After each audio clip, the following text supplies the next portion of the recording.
నారం మండలంలో వరి ధాన్యం కొనుగోలు కేంద్రంలో జరుగుతున్న భారీ అక్రమాలపై రైతులు తీవ్ర అసంతృప్తి వ్యక్తం చేస్తున్నారు. పిఎస్ఎస్ కార్యాలయం ముందు పురుగుల మందు డబ్బాలతో నిరసన తెలిపినా కూడా తమ సమస్యలు పరిష్కారం చేయలేదని రైతులు ఆవేదన వ్యక్తం చేస్తున్నారు. ఆరుగాలం కష్టపడి పండించిన పంటను ప్రభుత్వ కొనుగోలు కేంద్రంలో అమ్మితే నెలలు గడుస్తున్నా డబ్బులు చేతికి అందడం లేదని, ఏంటిదని ప్రశ్నిస్తే సంఘం సిబ్బంది చేతివాటం ప్రదర్శిస్తున్నారని వాపోతున్నారు.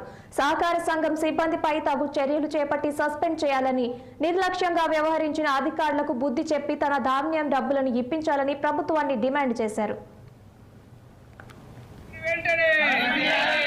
అక్రమాలకు పాల్పడ్డ అధికారిని వెంటనే, రైతులపై నిర్లక్ష్యం వహిస్తున్న అధికారిని వెంటనే, రైతులపై నిర్లక్ష్యం వహిస్తున్న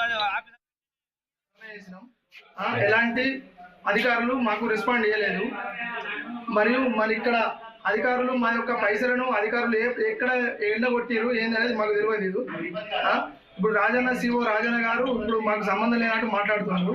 ఆ పైసలు ఇప్పుడు మేము వరి పంట ఇప్పుడు ఏసంగి పంట మేము ఇక్కడ అమ్మినాము, మాకు పెట్టుబడులు లేక మేము ఇప్పుడు దండాడుతున్నాము ప్రజలము. ఇప్పుడు మా యొక్క పైసలు వీళ్ళు అధికారులు ఏం చేసారో మాకు తెలుస్తలేదు. రాజన్న సార్ ఎలాంటి మాకు అధికారం లేదంటుండ్రు.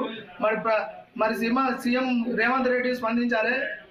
బెడమ బొజ్జు గారు ఖానాపూర్ నియోజకవర్గ ఎమ్మెల్యే బెడమ బొజ్జు గారు మాకు వచ్చి మా సమస్యలు పరిష్కరించాలి. లేకపోతే మా యొక్క ప్రజలు పెట్టుబడులు లేక మందు తాగే ప్రయత్నం ఉంది. ఇప్పుడు చనిపోయే ప్రయత్నం ఉంది. మాకు 1 రూపాయి లేదు మా దగ్గర. మేము ఎలాంటి పరిస్థితిలో ఉన్న